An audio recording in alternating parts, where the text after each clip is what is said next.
What's up, guys? Jacobi here. So, I always get a kick out of doing those, funny little intros. So I wanted to try and come up with one for this one.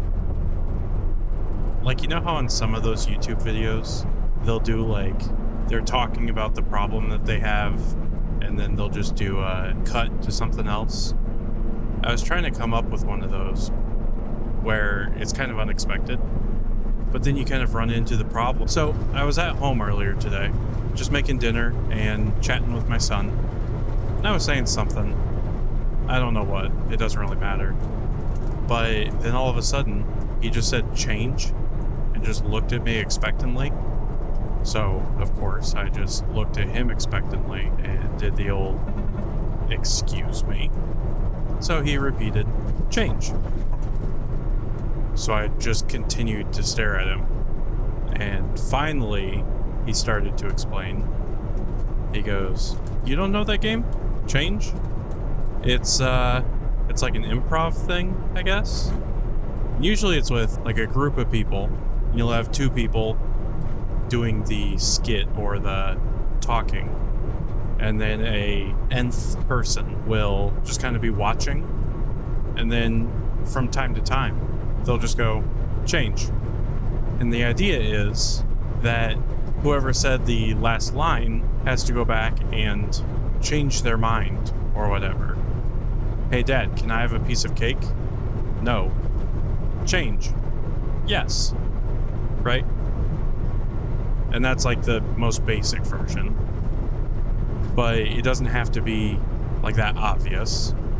It could be, what's your favorite animal? Dogs. Change. Cats. Change. Fish.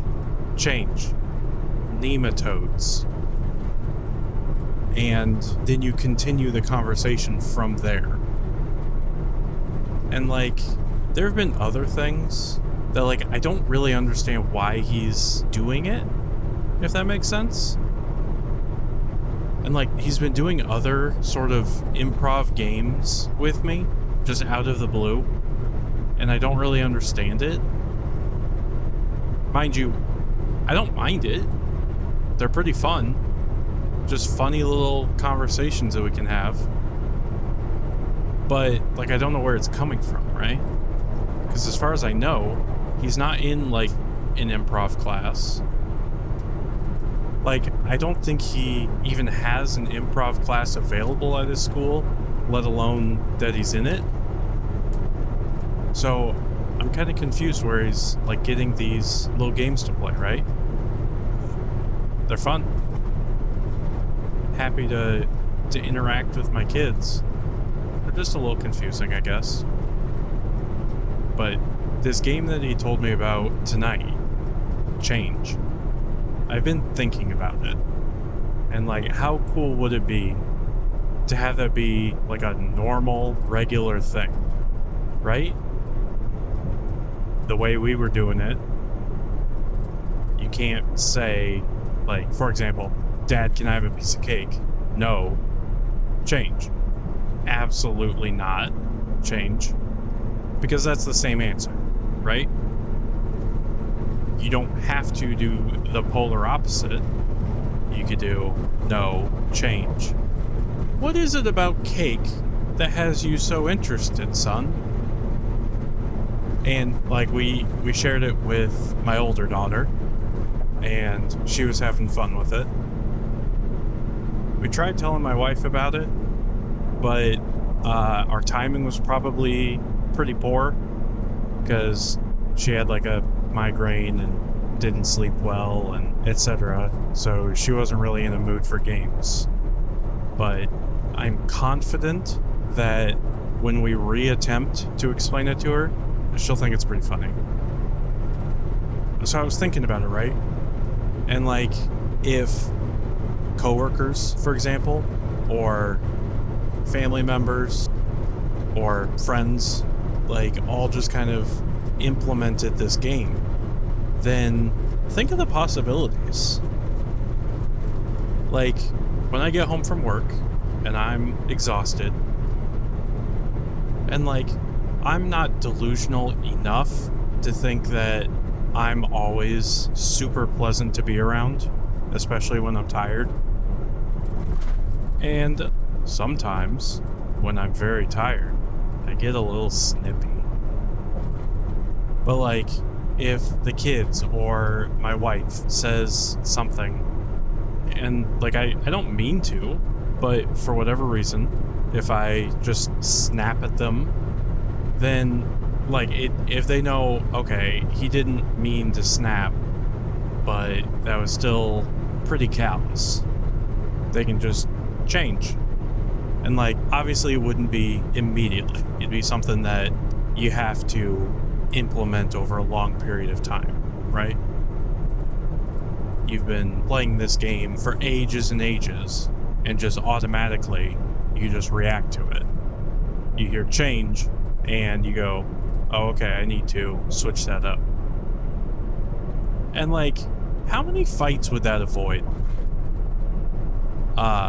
For me personally, I think quite a few. Because I know that sometimes, like, you get to talking before your brain can kind of get in the way and be like, dude, no, shut up. That's the wrong thing to say here, right? But at that point, it's already out. I mean, I think we can all relate to that. You just instantly react, and immediately you're like, oh, that was the wrong thing to say. And like, don't get me wrong, if you're already in a fight, not gonna work. As the first line of defense against like a fight starting, it seems like it could be a really good solution. I know this is crazy that unlike all of my other episodes that I've done where I just come with a problem and talk about it, I'm coming to this one with a solution.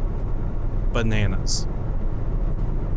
Like if a coworker comes up and they just, hey, if you're done yapping, why don't you go do some work instead of letting everyone else pick up your slack? Like, obviously it'll depend on the person. Some people are just jerks. And like, maybe that's kind of what you deserve if that's how you've been operating. But if it's out of the blue, and normally they don't react this way, you know, maybe it's not about you and they're frustrated about something else. So you do change, and then, you know, ideally, maybe you come back with, hey, we're almost done out here.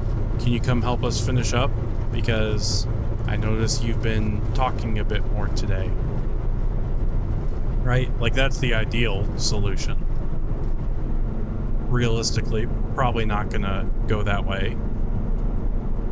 But especially with like family and friends who, you know, you care about them, presumably. Family you want to be around, I guess.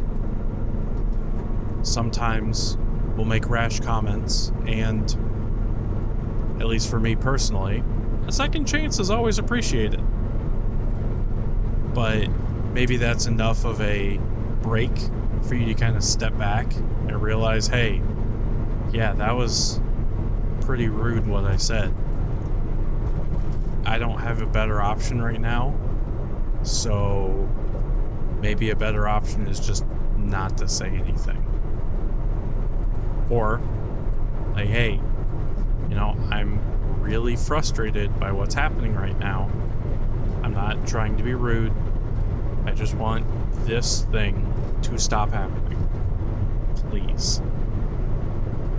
And I think generally, you know, people that you care about and that care about you, if something they're doing is frustrating for you, they'll want to fix it, right? And like, yeah, I get giving your friends a hard time or teasing them or whatever. But if they're like really your friends, if they ask you to stop, I mean, I don't know who in their right mind is going to be like, no, I'm going to keep doing it because I think it's kind of funny. And I mean, maybe it leads to a conversation, Because, like, maybe you're okay with a friend of yours calling you a dum-dum or something, right? But if your kids do it, maybe you really don't like that. And, like, yeah, it does seem like a double standard, but it is. Because you and your friend in this example have one experience, and you and your parents have a different experience, and you and your kids have a third experience, right? Like, I think we all have different, like, masks that we wear, where, okay, this is my parents' mask, this is my friend's mask. And it's not that, like, you're changing, well, like, for example, if I'm spending time with my mom and my aunts and my uncles, I'm gonna swear way less than like if I'm at work or if I'm recording a podcast. I'm gonna swear way less because that's my goal. But, like, I'm not changing who I am, right? But at the same time, I kind of am. If you meet somebody and you want to make a good impression, like if you go in for a job interview, do you put on a little nicer shirt than you normally wear? You're going out to a fancy restaurant, dress up a little bit, comb your hair. You have people coming over. Maybe you clean your house a little bit extra, or a lot of bit extra, you know, depending. And, like, it's a mask, or it's a filter, right? Okay, this is I'm talking with my mom, I'm talking with my grandma, filter. I'm not gonna go and be like, well, hey, grandma, how's your whole f***ing going? Anything f***ing new with you? You were telling me about that Trudy, like how she kept f***ing with your flowers. You know the one, the dumb from the next room over. And then she goes around to all the other neighbors just talking. I'm gonna have to make sure to bleep all of those.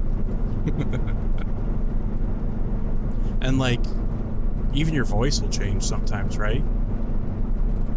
Like, instead you might go, oh, hey, grandma. Hey, how'd that thing with Trudy go? Yeah, I know she was being kind of rude, but I hope you guys got that kind of figured out, right? And, like, I'm gonna be kind of careful here.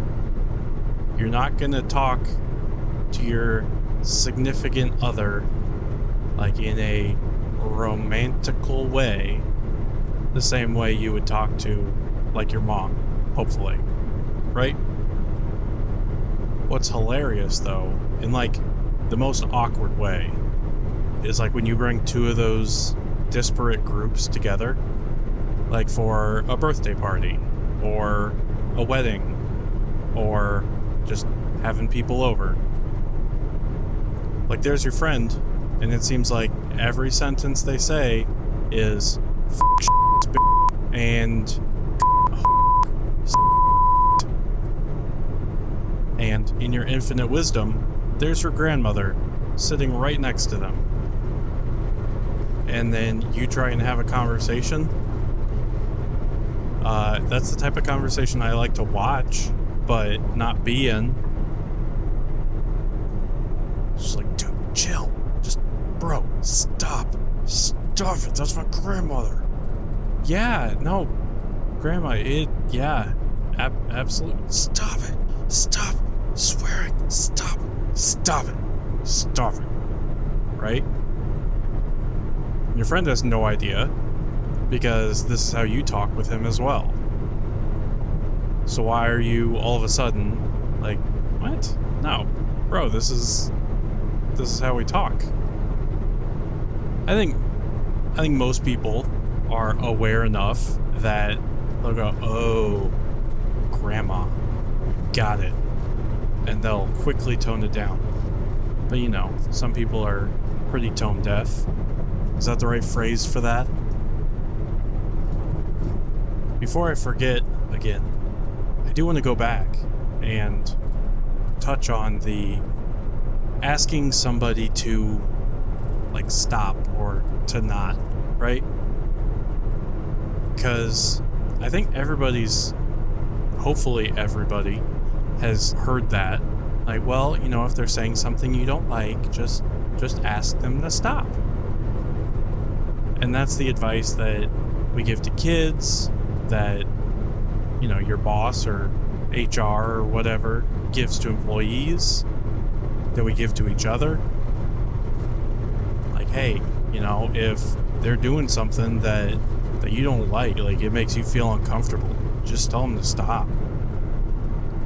But for anybody that's been in that situation, that's incredibly difficult, isn't it? Like, you said something stupid a year ago, and your friends still bring it up. And like, yeah, it should be pretty simple to just go, all right, guys, it's been like a year. Can we just let this go? But for whatever reason, I think most people just go, yeah, no, yeah, I remember that. And like, sometimes it is funny. Well, most of the time. Like, hopefully your friends aren't going, hey, you remember that time that you tripped and broke your arm and how painful that was? Yeah, I just wanted to make sure that that memory didn't get erased from your mind. Like, that's weird. Like, the closest one that I have personally, this one time, my two older cousins, my brother and I, were like on a family vacation at the ocean. And, you know, it was low tide, and we said, hey, let's go take a look, because that could be neat. Let's go walk out there. And so we head down. We're just barefoot. Didn't think anything of it. The beach was like not quite sand. Like, there was sand, but also like some very small, almost like pea gravel. But like, it wasn't the super soft, oh, I'm going to lie on the beach and build a sand castle. It was like a little too rough of texture for that sort of thing. Okay? And we got beyond like the beach area, and the whole little like bay that we're in, it's a I don't know if it currently is or formerly was, or it's just natural, but like, it's full of clams and oysters, and it was kind of neat. Like, we were just walking along, and oh, here's an oyster. And I don't know enough of the difference to say like, yeah, these are clams, these are oysters, here's how you tell the difference. Especially at the time, because my brother and I think I was probably around 7. So my brother would have been 6, and then my cousins would have been like 16, 17. Which, they were always fantastic and would put up with my brother and I tagging along on their sort of adventures, right? Well, the further we go, the less sand and pebbles there are, and more just mud. And it's like that really thick, sucking mud. So like, you step and it goes up to your knee. And like, my family calls it an oyster bay, so I guess that's what I'll call it. But being an oyster bay, like with the tides and everything, some of these oysters, they get beat up, and I mean, destroyed. Their shells just get cracked on a rock here or there, or on each other. And let me tell you, broken oyster shells are extremely sharp. So all throughout this mud that we're just walking our way through, and yeah, there's like cool stuff. My one cousin found a shrimp that got trapped in a tiny little puddle of water. Like, he stepped to turn around and immediately dropped it because he stepped on yet another oyster shell. And like, I had a lot of problems with my ears as a kid. Like, ear infections all the time, multiple surgeries trying to fix them. Didn't work. More ear infections, more surgeries, blah, blah, blah. They're fixed now, but like, at this point, when the story's taking place, they weren't. And it was basically, if I get water in my ears, they're getting infected. So, all of us are stubborn, by the way. Like, we're all getting cut up as we make our way to where the water is. And none of us realized, I guess, that we're gonna have to go back. So by the time we actually get to the water, I think my brother was just being carried at that point because he was just kind of done. Like, his legs are all cut up. All of us were, but he's littler, so he has less tolerance, I guess. Which just makes whichever cousin is carrying him sink that much further. And like, we get to the water's edge, and it was pretty underwhelming. Like, it was neat seeing the single shrimp for the split second. It was neat seeing horseshoe crabs kind of just poking along. What we saw a lot of was mud and shells. And could have seen that a lot closer to shore. But, you know, learning experience. And we all turn around and go, oh, we have to go back. Luckily, there was like a small channel. I don't know if it was man-made or natural, but it was there. And so I don't think at this point I was a strong swimmer, and I know that my brother wasn't. Like, I think I could have swam to shore, but the whole thing with the ears, I'm gonna get some terrible ear infection, and I'm not a good enough swimmer that I can like swim to shore and keep my head out of the water the whole time. My cousins, though, were both strong swimmers. My one cousin, she was on like the swim team and stuff, and I don't think my other one, I don't think he was on the swim team, but like, he lived on a lake. We usually go to a different lake for like most summer vacations. Like, he was always just around water, and like, he was a lot stronger. So I say we, I don't think I had much say other than crying about my ears.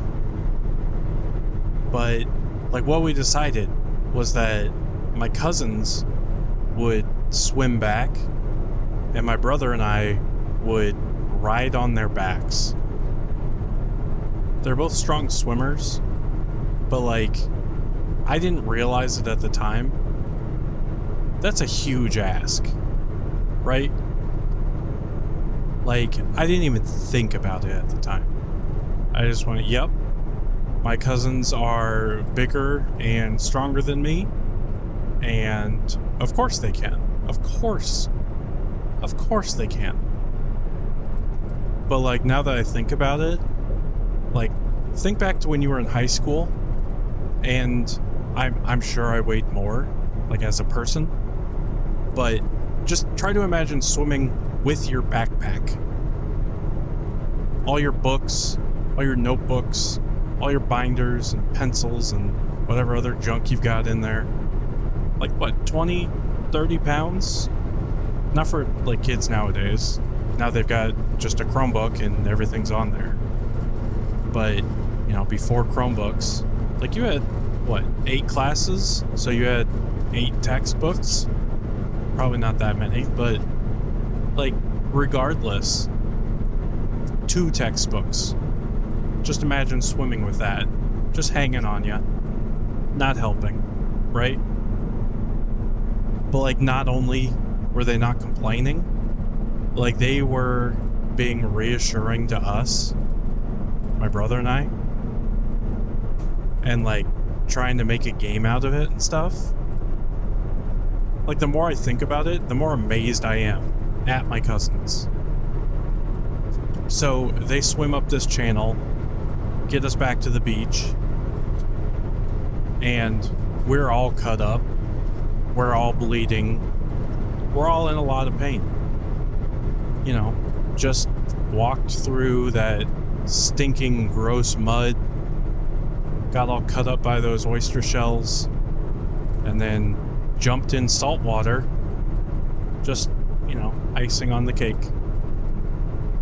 And then walk across this sort of sandy, sort of pebbly beach all the way back up to the house we have rented. And, like, the house we have rented, that has sand all the way around it. So we're just getting more sand. So, yeah, that was, like, not a great memory, right? But, well, and then, you know, the cleaning and disinfecting and removing all of the sand and oyster shells and whatever else. Like, that was horrible. And I don't entirely remember. I think my brother and I just had, like, cuts. But I think we got back up to the house and my cousins still had, like, chunks of oyster shell in their feet. So the reason I bring it up is because my family still brings it up. But they don't bring it up like, hey, do you guys remember that time that you guys were so dumb? Because afterwards, they went out to like buy us water shoes. But like this small little town that we were near, for whatever reason, they only had the correct sizes for my brother and I. So for my cousins, what they got were like these. They weren't water shoes. I'll start with that. They were like these dainty, lacy, almost like ballerina slippers, which for the girl cousin seemed to make sense.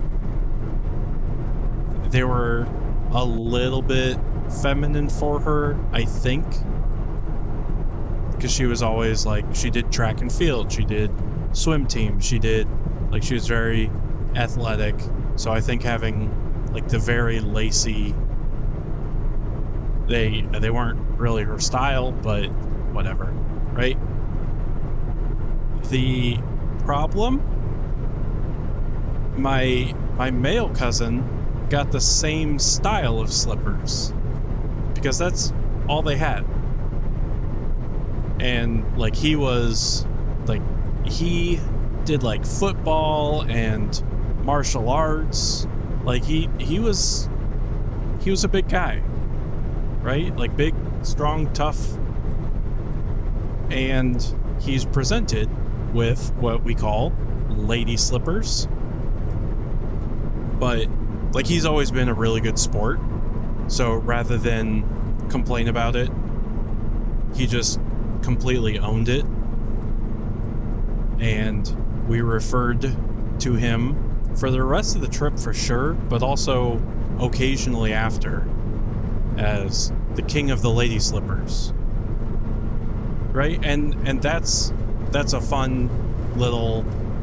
We had an experience, and he just kind of owned it, and it became like a fun memory. On the same trip, we were all just eating watermelon one day on the like deck that they had, and for reasons I can't understand now. Okay, hang on, go back a second. We were all eating watermelon on the deck and just spitting the seeds off into the sand around like the yard. And for whatever reason, I decided to just very slowly walk back and forth and be a target for them to spit at. And like it was fun. And like it was just harmless. I mean, I was, 6 feet away? So how accurately at that distance can you spit a watermelon seed? Not very for most people. Turns out my aunt is fantastic, but like that's another memory that gets brought up and reminded, and like even to this day. But like if it bothered me or my cousin, like I know that if we had been, or even now, said, hey, you know, I really don't like that, it would have been dropped, and we wouldn't have brought it up anymore. But like, especially as a kid, well, that same cousin, like obviously he's grown now and he has kids of his own, and like we were all on another family vacation, and of course his kids were there, and like one of his kids was like just kind of hanging out by himself, and so I kind of walked over to him and did like a couple little like play punches, you know what I mean? Like not like trying to hurt him or anything, just interacting a little bit. And like I don't know this kid, but like that's how my cousins played with me. We would just roughhouse, and like we're not trying to hurt each other, but just interact. So I'm, you know, making the sound effects, doing the big arm swings to make it look like a huge punch, and like he very quickly stopped me and just said, please stop. I don't like to play like that. And of course I stopped, and I went, oh, okay, sorry, you just seemed a little down and just trying to interact a little bit with you. He goes, I'm just taking a minute, but thank you. Or something to that effect, right? But I was floored because he was respectful, but also like, I don't like that, please stop.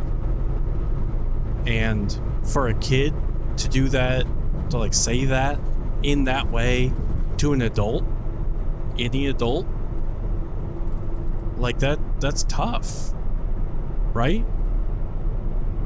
Like I feel like most kids would be like, oh, okay, I guess this is what we're doing now, or scream. But like to come at it that way, I was very, very impressed. Like, because I know how hard it is. Like, I don't know that I could go to a friend of mine, right, and say, hey, you know, you've been making this joke and I kind of don't like it. Please stop. Like, for me as an adult. Because you don't want to be that, guys, please stop. You're picking on me. Right? And like, I have. One of my friends would always like say, oh, well, I'm dumb and Jacobi, you're smart, so I'm like, dude, you're not dumb. You're not. Like, it really bothers me when you say you're dumb. Don't do it, because you're not. Which isn't the exact same, right? I acknowledge that. But, I don't know, to go against the grain like that, regardless of who or when or why, I feel like it's really difficult. And if you're able to, huge props to you. Because it's a important skill that I feel like a lot of people just don't have. Right? Like if something bothers them, like if I'm joking around with a coworker and he doesn't like what I'm saying, maybe he gets upset and yells. Or tries to fight me or something like that. I've gotten pretty lucky. And I can say some pretty outrageous things, but get away with it. But, like, there's always that thought in my mind that, like, okay, if he takes this the wrong way, things could go very poorly. But, yeah, guys, that's gonna do it. I re-recorded this one because the first time the recording was 20 minutes, and I was like, no, that's gonna end up being like a 7-minute episode. That's no fun. I'll re-record it. And now, instead, I'm at 2 hours and 2 minutes. So I think I went a little too far the other way, but we'll see if anybody watches this all the way through. If you do, put a comment with 6597. So that way that, like, you can kind of prove I listened to the whole thing, or I watched the whole thing. Right? And of course, it won't be 2 hours for you guys, but it'll still be a long one. Anyway, if you guys like this, be sure to like and subscribe so you're notified when new episodes come out. And any questions, comments, concerns, stories you want to tell, topics you want to hear my take on, corrections, leave a comment. And I read every single one. But that'll do it, guys. So until next time, thank you very much for sticking with me and listening all the way through. And I hope you guys have a great day. Alright, guys, be safe.